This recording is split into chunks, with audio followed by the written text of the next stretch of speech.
नमस्कार दोस्तों, मेरे चैनल के फैक्ट में आप सभी का स्वागत है। दोस्तों, भारत की जो 2020 की नई शिक्षा नीति आई है, आज मैं उसके ऊपर अपना विश्लेषण रखूंगा। जैसा कि आप लोगों को पता है कि जो वर्तमान शिक्षा नीति थी यह पिछले 34 साल पुरानी थी। भारत को नई नेशनल एजुकेशन पॉलिसी की जरूरत थी, जो 2020 में नेशनल एजुकेशन पॉलिसी भारत को मिल गई। इसके मिलने के साथ ही भारत का जो मानव संसाधन मंत्रालय था, एचआरडी मिनिस्ट्री था, उसको बदल करके शिक्षा मंत्रालय उसका नाम कर दिया गया है। 1986 के बाद पहली बार नई शिक्षा नीति आई है दोस्तों। मतलब जो इससे पहले शिक्षा नीति बनी थी वो 1986 में बनी थी। नई शिक्षा नीति के बाद तत्काल मोदी सरकार ने जो 2014 का उनका मैनिफेस्टो था, चुनाव लड़ने से पहले, मैनिफेस्टो में मोदी सरकार ने 2014 के मैनिफेस्टो में इस बात का ऐलान किया था कि मैं नई शिक्षा नीति को इंट्रोड्यूस करूंगा अपने शासन में।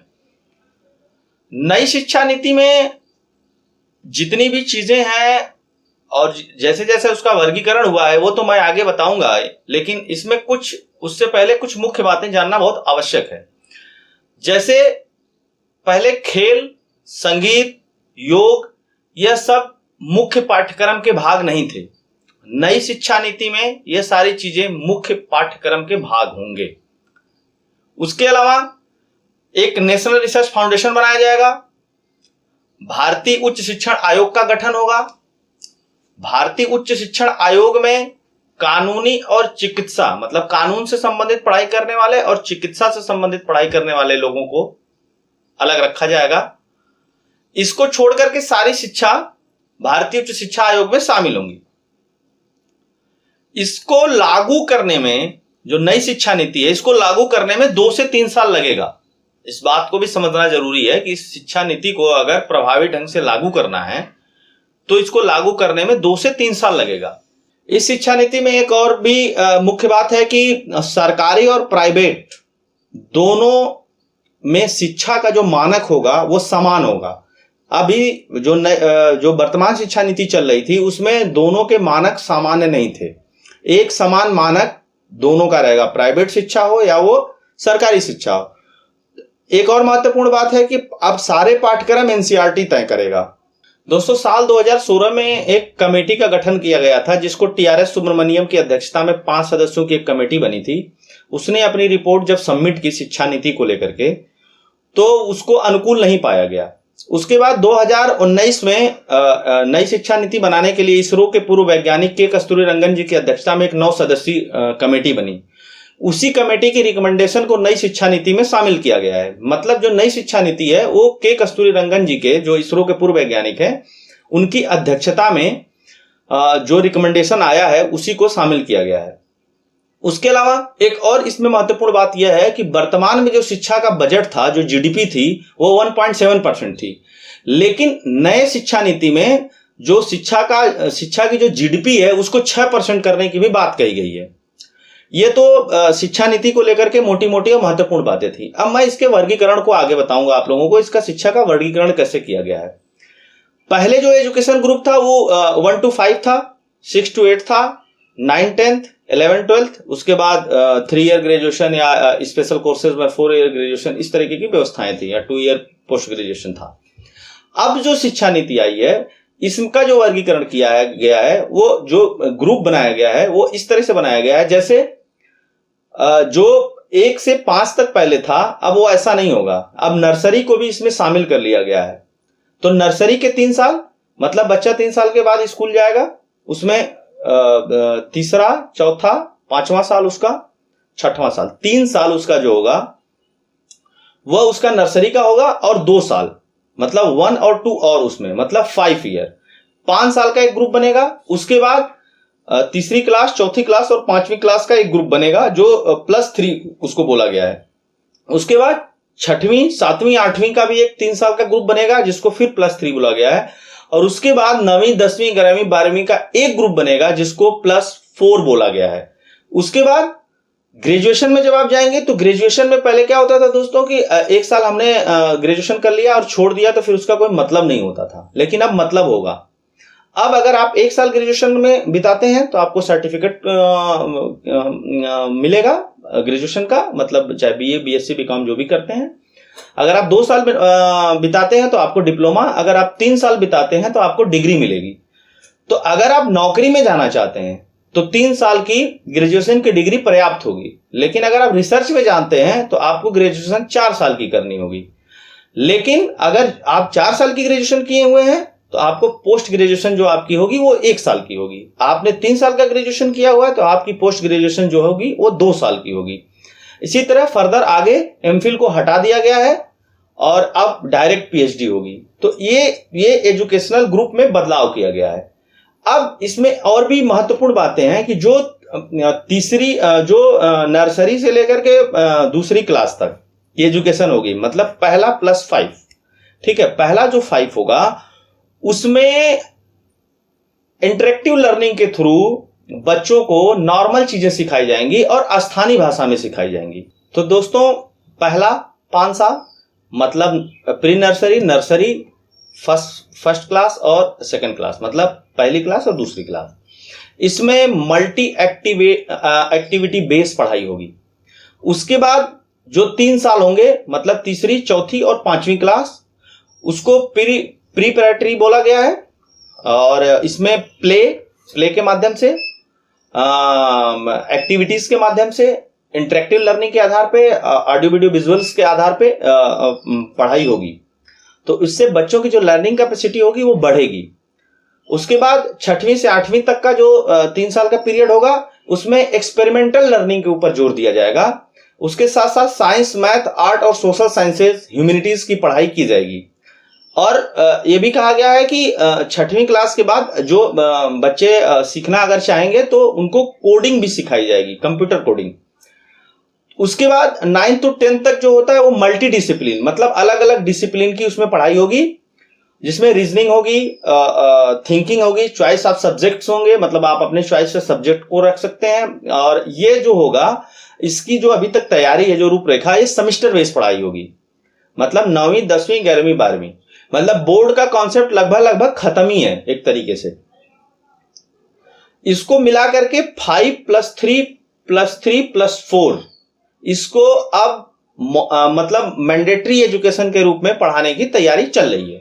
अभी जो नई शिक्षा नीति आई है दोस्तों, इसमें एक देखने वाली बात है कि इसको अभी केंद्रीय कैबिनेट ने पास किया है। अभी इसको कानून बनाया जाएगा संसद के अंदर, तो उस पर एक व्यापक चर्चा होने के बाद इसको कानून का रूप दिया जाएगा। तो ये तो उसमें और भी बहुत सारी चर्चाएं होंगी इसमें, पाठ्यक्रम वगैरह से संबंधित। अब ये तो हो गया आपका 12th स्टैंडर्ड तक। उसके बाद जो ग्रेजुएशन होगा, नॉर्मली आपको नौकरी करनी है तो 3 ईयर का, और आपको रिसर्च में जाना है तो 3+1 ईयर का ग्रेजुएशन होगा। इसके साथ साथ ही मैंने बता दिया आप लोगों को कि अगर आप 1 साल ग्रेजुएशन करते हैं तो आपको सर्टिफिकेट कोर्स, 2 साल अगर आप करते हैं तो आपको डिप्लोमा, और 3 साल करते हैं तो आपको डिग्री मिलेगी। दोस्तों अभी बहुत सारी सोशल मीडिया पे बहुत सारी कंफ्यूजन चल रही है भाषा को लेकर के। तो भाषा को लेकर के कंफ्यूजन ना हो, इसके लिए मैं बता दूं आप लोगों को, 3 भाषा पढ़ाई जाएंगी। एक स्थानीय भाषा, एक ऐसी भाषा जो देश में सबसे ज्यादा बोली जाती है, और एक कोई भी विदेशी भाषा, चाहे आप इंग्लिश को ले लीजिए, चाहे आप फ्रेंच ले लीजिए, चाहे जापानीज ले लीजिए, चाहे जर्मन ले लीजिए, जो भी आप पढ़ना चाहें। तो 2 भाषा और एक विदेशी भाषा, इसको ए मैंडेटरी कर दिया जाएगा कि इतनी भाषा, मतलब 3 भाषा आपको आनी चाहिए। हाँ, बहुत सारी ये कंफ्यूजन और भी है।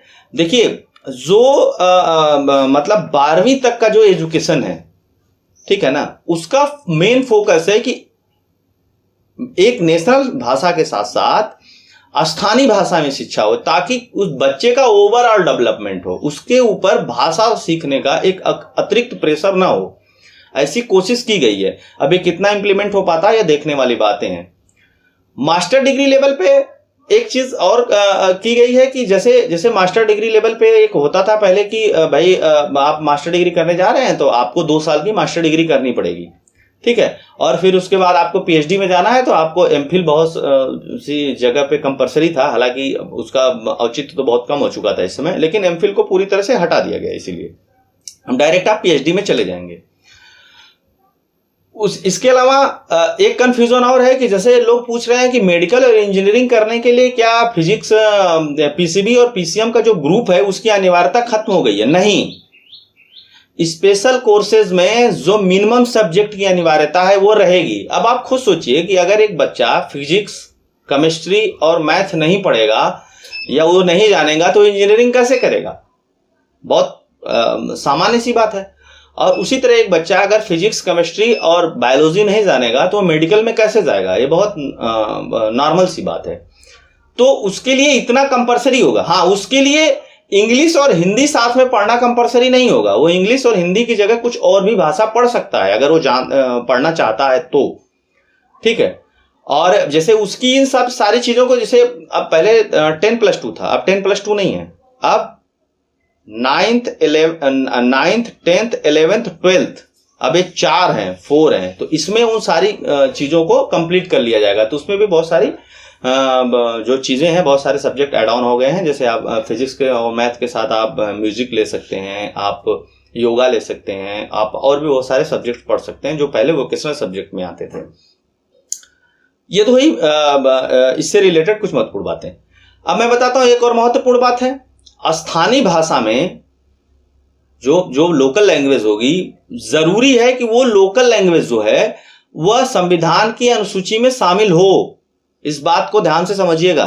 यह नहीं कि आपकी कोई भी लोकल लैंग्वेज है तो उसी में पढ़ाई शुरू हो जाएगी, ठीक है। जैसे हिंदी भाषी क्षेत्र में हिंदी में पढ़ाई होगी, कन्नड़ है, तमिल है, बंगाली है, तेलुगु है, इस तरीके की जितनी भी भाषाएं हैं, मराठी है, इन भाषाओं में पढ़ाई होगी। ऐसा नहीं कि जैसे कि आप सोच लीजिए भोजपुरी में पढ़ाई होने लगे या अवधी में पढ़ाई होने लगे, तो इस तरीके की भाषाओं में पढ़ाई नहीं होगी, ठीक है। दूसरी चीज क्या है कि जो स्थानीय भाषा में पढ़ाने की बात है वो 5+3 तक है, मतलब 5वीं क्लास तक। उसके बाद पढ़ाई को एजुकेशन के हिसाब से, ओवरऑल डेवलपमेंट के हिसाब से अन्य भाषाओं में भी होगी। स्थानीय भाषा का जो 5वीं क्लास तक है, लेकिन इसका पूरा जो ग्रूमिंग है और ये इसका जो पूरा डेवलपमेंट है वो 12वीं क्लास तक रखा गया है, ताकि बच्चे को लर्निंग करने में, पढ़ने में बहुत ज्यादा मेहनत करने की जरूरत नहीं पड़े। और दोस्तों, इस शिक्षा नीति के माध्यम से शिक्षा, हमारे देश के शिक्षाविद और सरकार ने यह कोशिश की है कि भारत की शिक्षा को अंतर्राष्ट्रीय स्तर का बनाया जाए।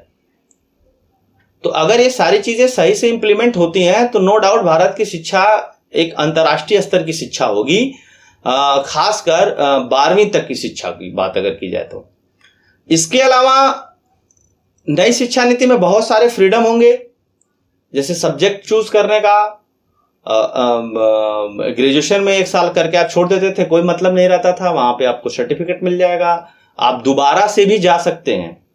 जैसे ये क्या होगा कि एक डिजिटल लॉकर में आपके क्रेडिट स्कोर को स्टोर कर दिया जाएगा। जैसे आपने 1 साल ग्रेजुएशन किया, आपका जो क्रेडिट स्कोर आया उसको एक डिजिटल लॉकर में सेव कर दिया जाएगा। आप जब कहीं भी किसी भी दूसरे विश्वविद्यालय से भी अगर आप फर्दर पढ़ाई करना चाहेंगे तो आपका वही डिजिटल लॉकर से आपका क्रेडिट स्कोर लिया जाएगा और आपको आगे फर्दर एजुकेशन लेने के लिए आपको कह दिया जाएगा, वहां से आगे की पढ़ाई आप जारी रख सकते हैं। तो ये फ्रीडम हो गई। दूसरी चीज क्या है कि एक चीज और आई है जिसका मैं पक्षधर नहीं हूं, लेकिन मैं बता देता हूं कि मिड डे मील में अब नाश्ते की भी व्यवस्था करने की बात सरकार ने कही है नई शिक्षा नीति में। मैं इसका पक्षधर नहीं हूं।